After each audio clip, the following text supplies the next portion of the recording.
제이미와 제니스의 JJ 팝콘 톡.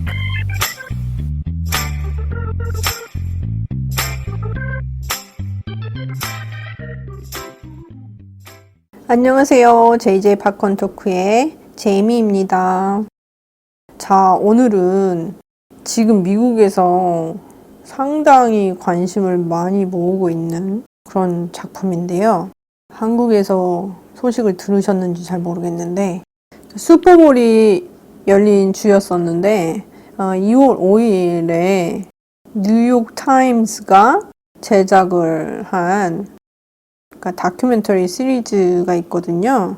FX에서 방영이 되고 현재는 FX Now하고 훌루에서 스트리밍이 되고 있는 다큐멘터리 작품입니다. Framing Britney Spears라고 브리트니 스피어스에 대한 다큐멘터리거든요. 근데 뭐 뜬금없이 왜 갑자기 브리트니 스피어스에 대해서 얘기를 하냐. 뭐 브리트니 스피어스 하면은 뭐 2000년대 초반부터 이제 중반까지 상당히 인기를 끌다가 개인적인 문제가 많이 타블로이드 잡지에 보도가 되면서 엄청 구설수에 오르내리다가 아버지가 관리를 맡아서 하게 되면서 다시 정상 궤도에 올라서 이제 뭐 착실하게 가수로 활동을 하고 있는 그런 팝스타라고만 이제 이해를 하고 있었거든요. 저도 그렇고 이제 많은 사람들이 그랬죠. 전성기는 지나고 지금 현재로서 브리트니 스피어스는 39살이 됐으니까 20대에 누리던 그런 인기는 더 이상 없지만 그래도 뭐 공연을 하면은 사람들이 늘 찾아오는 그런 가수가 됐죠. 그랬는데 작년인가요? 갑자기 해시태그 Free Britney라는 게 막 트렌딩이 되고 그랬었어요. 그래서 브리트니 스피어스한테 무슨 일이 있나? 브리트니 스피어스가 왜 프리 돼야지 되는 거지? 어디서부터 해방을 시킨다는 거지? 어디에 갇혀 있나? 뭐 이런 식으로 어떻게 된 사정인지 잘 모르니까 그렇게 잠깐 뉴스를 통해서 보긴 했었는데 이게 그 당시에 제작이 됐던 그런 다큐멘터리인가 봐요. 그래서 그때 이렇게 Free Britney라는 무브먼트를 통해서 다시 브리트니 스피어스에 대한 얘기가 많이 회자가 되니까 요 내용을 가지고 뉴욕 타임스 측에서 이제 다큐멘터리로 제작을 한 거죠. 이 작품을. 간단하게 내용을 설명을 하자면은 기본적으로 브리트니 스피어스가 어떤 식으로 쇼 비즈니스를 시작을 하게 됐고 그래서 어떻게 성공을 했으며 언제부터 어려움을 겪기 시작을 해가지고 말하자면은 바닥을 어떻게 치게 됐으며 그 후에 사람들한테 잘 알려지진 않았지만 어떤 식으로 살았었는지에 대해서 그런 내용을 얘기를 해주는데 진짜 저 역시 뭐 그 당시에도 미국에 있었기 때문에 태블로이드 잡지에서 나오는 사진들이나 아니면은 그런 소식을 들려주는 가십 TV 프로그램들 이런 데를 통해서 브리트니 스피어스 얘기를 종종 보고 그랬어요. 늘 브리트니 스피어스 사진이 나오고 비디오가 나오고 그랬으니까요.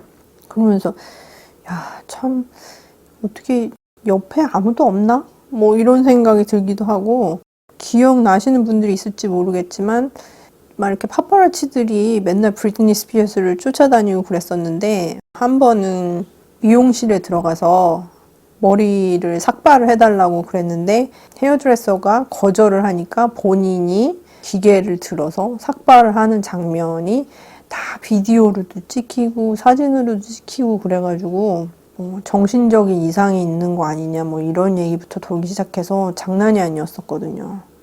그러다가 결국은 막 정신병원에도 실려가고 막 그래가지고 진짜 무슨 일이 있는 거 아닌가 뭐 이런 생각을 하고 그랬었는데 이 다큐멘터리를 보면서 자초지종이 어떻게 됐는지 대충 이렇게 짜맞춰 들어가지는 거예요. 그러면서 저를 비롯해서 그 당시에 그런 식의 이제 파파라치가 찍은 이런 사진이나 비디오 같은 것을 일부러는 아니지만 간접적으로도 소비를 한 셈이잖아요. 그런 걸 보고 뭐 그랬으니까 그런 거에 대한 너무 미안함이 느껴지는 거예요.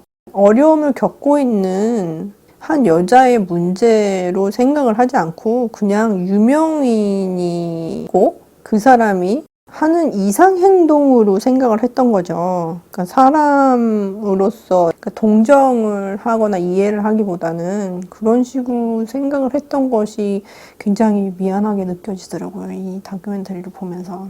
그래서 이 다큐멘터리에는 브리트니 스피어스가 굉장히 시골 출신이었었거든요. 그랬는데 원래 이렇게 끼가 있고 노래하는 거를 좋아해가지고 스타 서치라는 예전에 프로그램이 있었어요. 거기에 10살 때 출연을 해가지고 좋은 성적을 내기도 하고 그랬는데 그게 이제 다른 길로 이어지진 않았었죠. 그래서 다시 고향으로 돌아와서 한 2년 정도 있다가 디즈니 채널에서 그 당시에 아역 배우들, 그러니까 노래 잘하고 연기도 잘하는 그런 아역 배우들을 이제 선발을 해가지고 하는 프로그램들이 있었어요.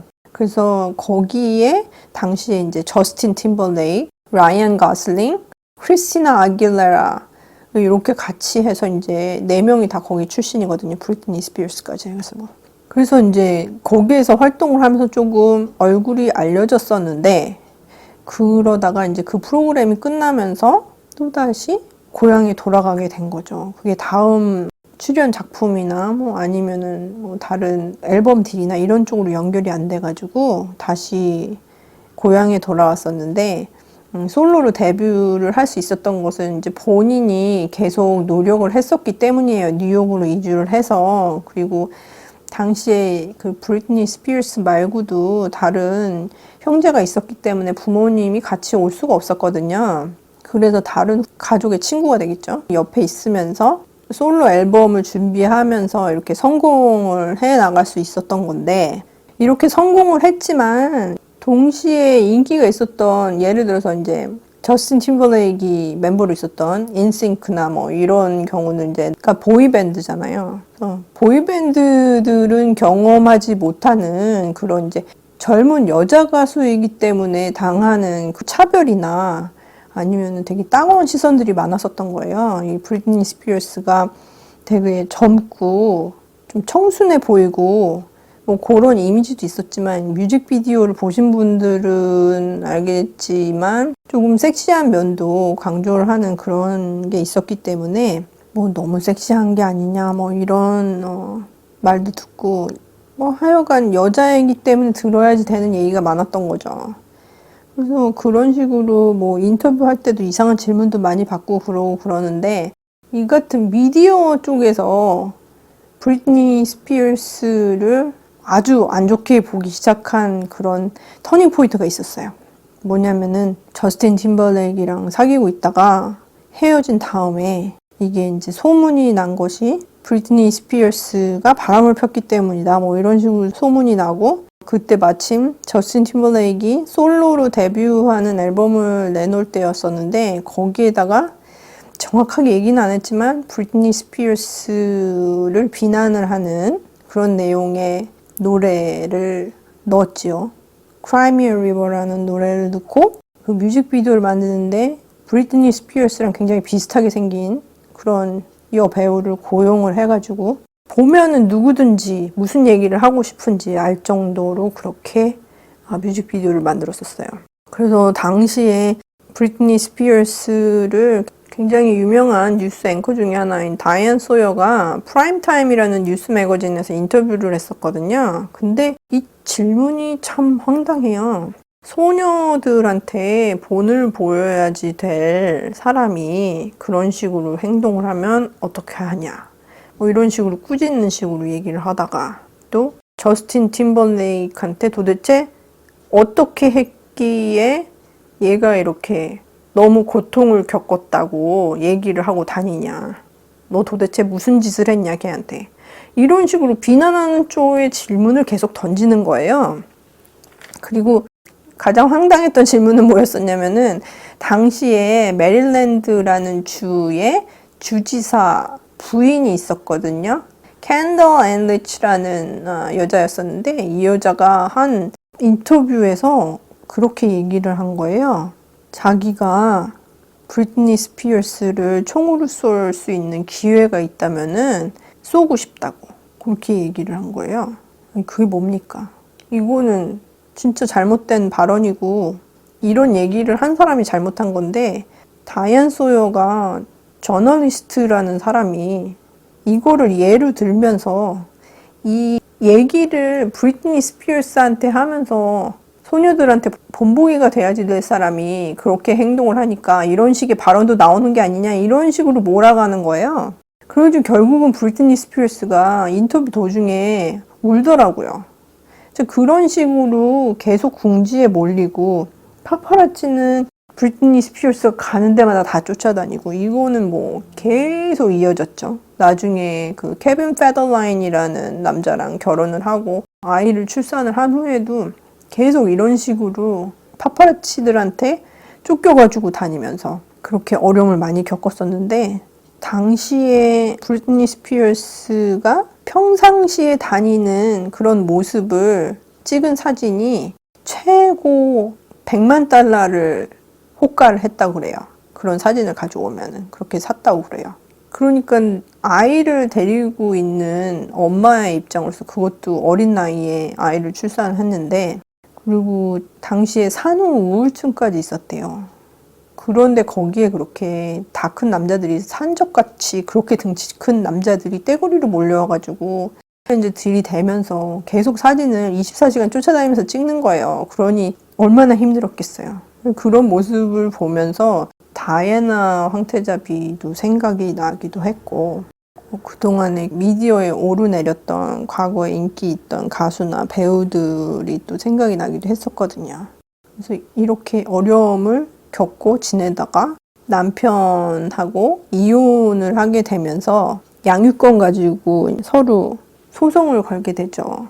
그런데 이제 남편 쪽에서 일방적으로 아이를 보지 못하게 하니까 이 브리트니 스피어스가 그때부터 많이 힘들어하면서 이제 삭발도 하게 되고 그 당시 계속 뒤를 쫓아다니던 파파라치를 가지고 있던 우산으로 이제 차를 이렇게 손상을 하거나 막 이런 장면들이 다 사진에 찍혀가지고 이런 소송에 굉장히 안 좋게 작용을 하게 됐나 봐요. 그리고 나중에는 본인이 원해서도 아니고 강제적으로 정신병동에 입원을 시켜가지고 이 정신 상태를 체크하는 그런 상황까지 벌어지게 돼서 그러니까 아이를 볼 수 없게 판사가 결정을 하죠. 그런 다음에 브리트니 스피어스의 아버지인 제이미 스피어스가 후견인 제도, 그러니까 이제 컨서버터십이라고 그러는데 다른 주에서는 가디언십이라고도 얘기를 한대요. 이런 후견인 제도를 이용을 해가지고 브리트니 스피어스의 모든 전반적인 것을 대신 후견인으로서 결정을 할 수 있는 권한을 얻어냅니다. 법정에서. 근데 이게 웃긴 것이 이렇게 컨서버터십, 그러니까 후견인 제도가 신체적이나 정신적으로 제약을 가지고 있는 사람, 그러니까 대체로 치매 환자 같은 이제 노인들을 주 대상으로 하는데 그런 경우 이제 판사가 후견인을 선임을 해서 대신 일을 봐줄 수 있도록 하는 그런 제도거든요. 예를 들어서 기본적인 뭐 월세를 지출을 못한다든지 아니면은 생활하는데 필요한 것을 구입 못하든지 뭐 이런 거를 대신해 줄 수 있는 그런 후견인 제도를 얘기를 하는데 이렇게 젊은 활동을 왕성하게 하고 있는 그런 여자를 대상으로 후견인 제도를 한다는 것이 굉장히 뜻밖의 결정이었어요. 근데 이 다음에 바로 조금 있다가 브리트니 스피어스가 아이들을 만날 수 있는 그런 권한을 다시 받을 수 있게 되고 그리고 얼마 안 있다가 앨범도 발표하고 활동을 재개를 하는 거예요. 그래서 속내를 잘 모르는 사람들의 경우는 역시 가족들이니까 생판 모르는 사람들이 돈만 보고선 그렇게 옆에 붙어 있을 때보다는 훨씬 더 잘 챙겨주나 보다. 뭐 이런 식으로만 생각했죠. 그 다음에도 브리트니 스피어스가 별다른 스캔들 없이 잘 활동을 했어요. 무슨 콘서트도 잘하고 그런 컨테스트 같은 그런 프로그램에 나와서 저지로도 활동을 하고, 그리고 지난 2013년부터 2017년 말까지는 라스베가스에 있는 플래닛 헐리우드 리조트에서, 그러니까 카지노죠. 거기에서 레지던시로 공연을 248회나 했었거든요. 그런 활동을 하면서 굉장히 정상적인 궤도로 제대로 되고 있구나, 뭐 이렇게 생각을 했어요. 그런데 2019년에 MGM 그랜드에서, 그러니까 여기도 이제 라스베가스 카지노죠. 거기에서 31개의 쇼를 추가로 더 공연을 한다고 발표를 했다가 다시 캔슬을 했거든요. 그러니까 취소를 한 거죠. 그 후에는 활동을 잘 안 하고 있는 거예요. 그래서 사람들이 도대체 브리트니 스피어스 어디 갔냐, 뭐 이런 식으로 얘기가 나오면서, 그 후에도 아직까지 브리트니 스피어스가 이 후견인 제도에 묶여 있다는 사실을 사람들이 많이 알게 된 거죠. 그러면 이제 올해로 이게 벌써 13년째 후견인 제도에 묶여 있는 거거든요. 브리트니 스피어스가 이제는 39살이고. 근데 그동안에 이렇게 정상적으로 그렇게 큰 쇼를 장기간 활동을 할 수 있는 사람이면은 본인의 이런 파이낸스, 돈 관리 같은 거를 못할 사람이 아니라, 이런 얘기들이 많이 나오기 시작을 하고, 아버지가 너무 욕심을 내서 오랫동안 놓지 않고 있는 거 아니냐, 뭐 이런 얘기도 나오고 있어요. 왜냐하면은 아버지에 대한 평판이 처음부터 그렇게 좋지는 않았었거든요. 일찍 이혼도 한 데다가 알코올 중독이었었고, 굉장히 여러 가지 직업을 전전을 했고, 뭐 사업을 하려다가 말아먹은 것도 많았었고, 파산 선고도 받았었는데, 브리트니 스피어스가 가수로 성공을 하고 이제 활동을 하는 도중에 직접적으로 관여를 하면서 뭐 브리트니 스피어스를 위해서 한 일이 전혀 없는 사람이었었어요. 엄마가 도와줬으면 도와줬지. 그리고 당시에 이 브리트니 스피어스의 비즈니스를 이제 관리를 하던 한 여자분이 얘기를 하는 게 이제 다큐멘터리에서도 나오는데, 생전 얼굴도 보이지도 않던 그 아버지가 와서 얘기를 하는 게 뭐라 그랬었냐면은, 딸이 유명해져가지고 자기 이제 보트 살 수 있을 것 같다고 이렇게 얘기를 했대요. 그래서 참 황당하다는 그런 얘기를 작품 속에서도 하는데, 이 다큐멘터리 덕분에 브리트니 스피어스에 대한 관심이 굉장히 커진 것은 물론이고, 보통 사람들이 많이 들어보지 못했던 이 후견인 제도에 대해서도 관심이 많아졌고, 제이미 스피어스에 대한 관심도 많아졌죠. 그리고 브리트니 스피어스가 본격적으로, 그러니까 다큐멘터리가 제작되던 이제 작년부터 아버지를 빼달라는 요청을 하는 소송을 계속 하고 있어요. 최근까지도 있었는데 다음 소송 일정은 3월 17일이라고 그러더라고요. 그래서 아직까지는 제이미 스피어스, 그러니까 아버지가 총괄할 수 있는 사람으로 돼 있는데, 이게 이제 3월 17일 날 어떻게 결정이 될지, 그게 이제 관심을 많이 끌고 있는 상태죠.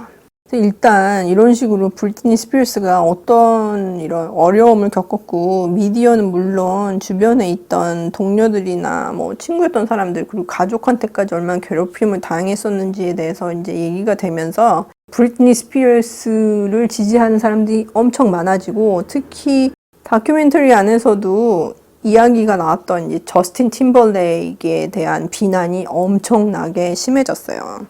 그래서 어느 정도였었냐면은 2월 5일 날 이 다큐멘터리가 공개가 됐었는데, 이게 점점점 이슈가 커지면서, 그러니까 SNS를 통해서 저스틴 팀벌레이크를 비난하는 사람들이 너무 늘어나는 거예요. 그래서 결국은 저스틴 팀벌레이크가 2월 12일 날 인스타그램을 통해서 공식 사과문을 발표를 했거든요. 근데 이 사과문이 또 이제 가관이라.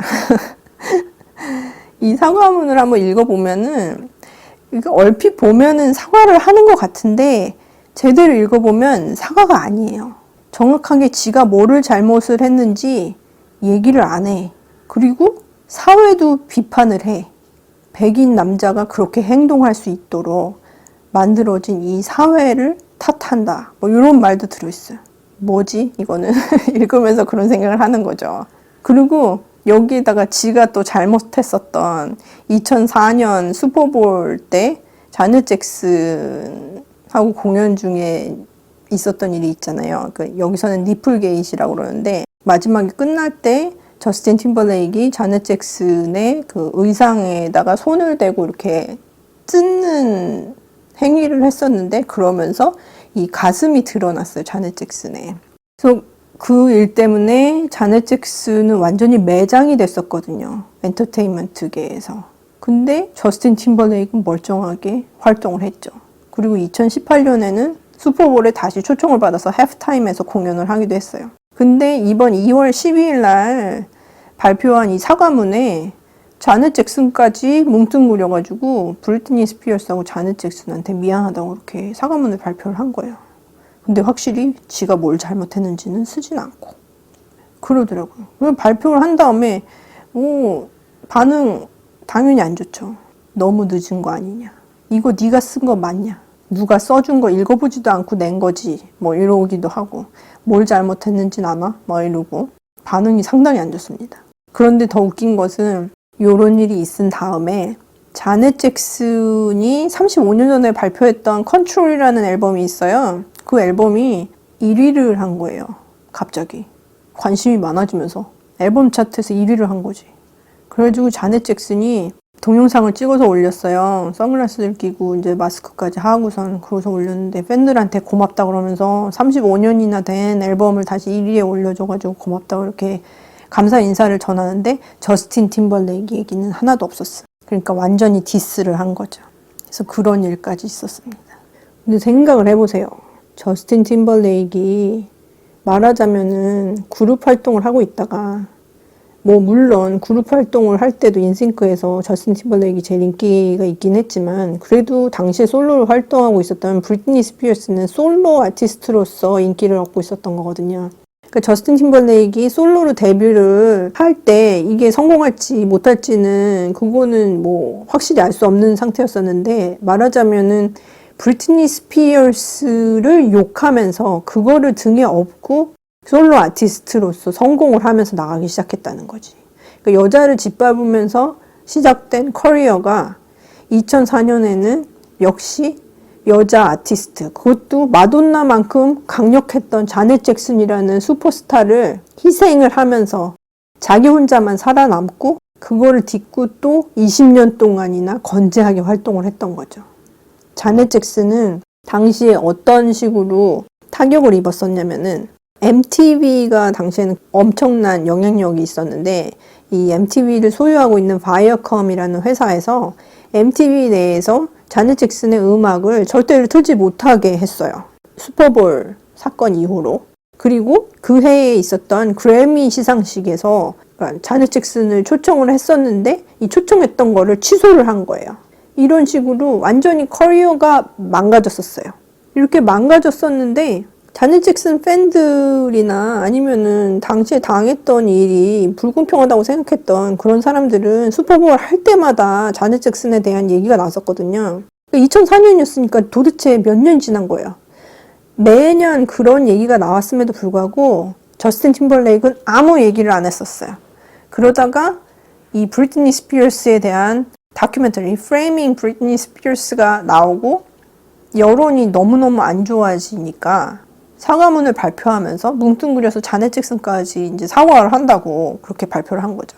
그러니까 인종차별에 대한 얘기도 같이 나오기 시작했고 그리고 뭐 저스틴 팀벌레이크 욕을 하면서 예전에 그러니까 저스틴 팀벌레이크가 했던 발언들을 다시 사람들이 돌려서 듣게 되는 거죠. 당시 솔로 앨범을 홍보하려고 나간 라디오 프로그램에서 브리트니 스피어스와 같이 잤냐? 뭐 이런 질문 나왔을 때 굉장히 뭐 하이파이브 하는 식으로 당연히 했지 뭐 이런 식으로 자랑스럽게 얘기를 하는 그런 음성 파일도 공개가 다시 됐고 그리고 한참 지난 후인데 뭐 마돈나가 어떤 시상식에서 상을 받는 자리였어요. 근데 거기서 마돈나를 소개하면서 이런 얘기를 하는 거예요. 마돈나가 이제 파이오니어 같은 존재였었는데 마돈나를 따라가기 위해서 그러니까 흉내를 낸 가수들은 굉장히 많았었고 그 중에 하나를 내가 데이트하기도 했었다. 이런 식으로 수년이 지난 후에도 브리트니 스피어스를 디스하는 발언을 서슴지 않고 했던 거죠. 그 밖에도 바로 몇 년 전이죠. Saturday Night Live, SNL에서도 스케치 코미디 하는 도중에 거기서도 브리트니 스피어스와의 관계를 되게 비하시켜서 얘기하는 그런 내용을 또 얘기를 하는 거예요. 개념이 없는 사람인 거지. 뭐 근데 저스틴 팀벌레이크만 비난을 할 게 아니에요. 왜냐면은 아까 프라임타임 인터뷰를 했던 다이안 서여 같은 경우에도 굉장히 상도 많이 받았던 저명한 저널리스트거든요. 그런데 그런 식으로 어린 가수를 그렇게 다그쳐가지고 말도 안 되는 질문으로 몰아가서 결국은 울음을 터뜨리게 만들잖아요.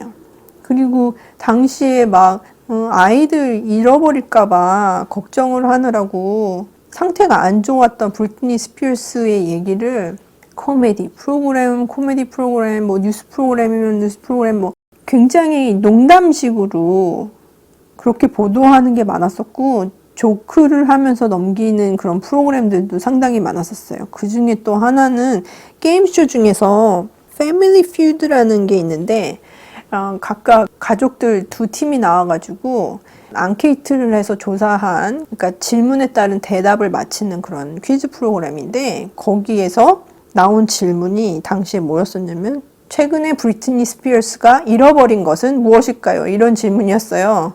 그러면서 대답이 머리카락, 제정신, 뭐 이런 식으로 나오는 거지. 남편, 뭐 이러면서. 그런 방송이 실제로 나갔었던 거예요, 당시에. 뭐 15년 전, 뭐 16년 전 뭐 이럴 때인데 그 당시만 해도 사람들이 전혀 꺼리낌 없이 그렇게 사람들을 많이 몰아쳤던 거죠. 지금이야 뭐 바로 몇 년 전에 미투 무브먼트가 있으면서 여자들에 대한 그리고 여자 유명인들에 대한 그런 안 좋았던 대우에 대해서 굉장히 많은 얘기가 나오면서 많은 사람들이 새로운 시선으로 모든 거를 보게 된 것 같아요. 그 덕분에 이런 다큐멘터리도 나올 수 있었던 것 같고 그리고 뭐 그 당시에 너무 어려서 직접 경험을 못했던 젊은이들은 지금 이 다큐멘터리를 봤을 때 얼마나 황당하다고 생각을 할지 진짜 상상이 안 갈 정도거든요. 당시에 살았던 사람인 제가 이 내용을 다시 봤을 때도 황당하게 느껴지는데 그때 당시에 직접 경험하지 못했던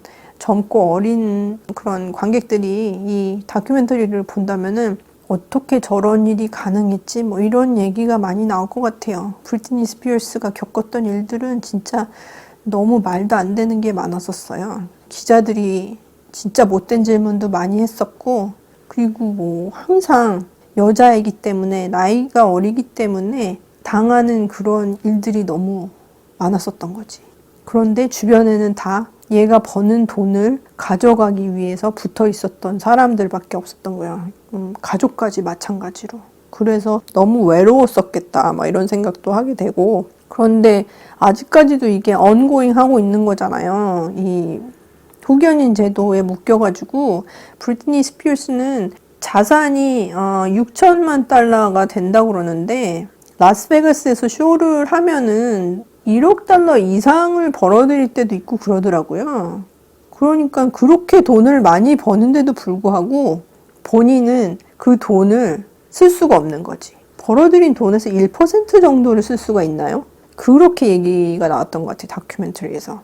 그리고 브리트니 스피어스가 쓰는 모든 돈, 하다못해 커피 한 잔까지 다 아이템별로 리스트가 돼가지고 보고가 들어가는 거예요. 그러니까 본인은 돈을 한 푼도 그냥 쓸 수가 없는 거예요. 다 감시를 받아야지 되고 돈만 그런 것이 아니고 아이를 만날 수 있는 것도 마찬가지고 주변에 둘 수 있는 사람들도 마찬가지고 인터뷰나 아니면 비즈니스 딜 같은 것도 본인이 결정할 수 있는 게 하나도 없어요. 그래서 지난 한 십몇 년 동안 브리트니 스피어스를 제대로 인터뷰한 저널리스트가 없다고 그러더라고요. 그게 그런 식으로 브리트니 스피어스를 굉장히 타이트하게 컨트롤하기 때문에 그렇다는 얘기가 다큐멘터리에서 나오는데, 아까 얘기했듯이 얼마 전부터 시작했던 이제 해시태그 프리 브리트니라는 무브먼트가 이제 많이 커지면서 브리트니 스피어스도 이제 팬들이 그런 것을 원한다는 걸 듣고 굉장히 큰 힘을 얻은 것 같더라고요. 그래서 이제 작년부터 소송을 계속 해오고 있는데 3월 달에 하는 소송이 좋은 결과가 있었으면 좋겠다는 그런 바람이 저도 개인적으로 있습니다. 이 작품을 보고 나면은 브리트니 스피어스에 대해서 별로 생각을 안 했던 분들도 브리트니 스피어스를 지지를 할 수밖에 없게 되는 것 같아요. 그리고 이 작품을 보면서 또 느꼈던 거는 브리트니 스피어스만 이런 일을 겪었던 것이 아니잖아요.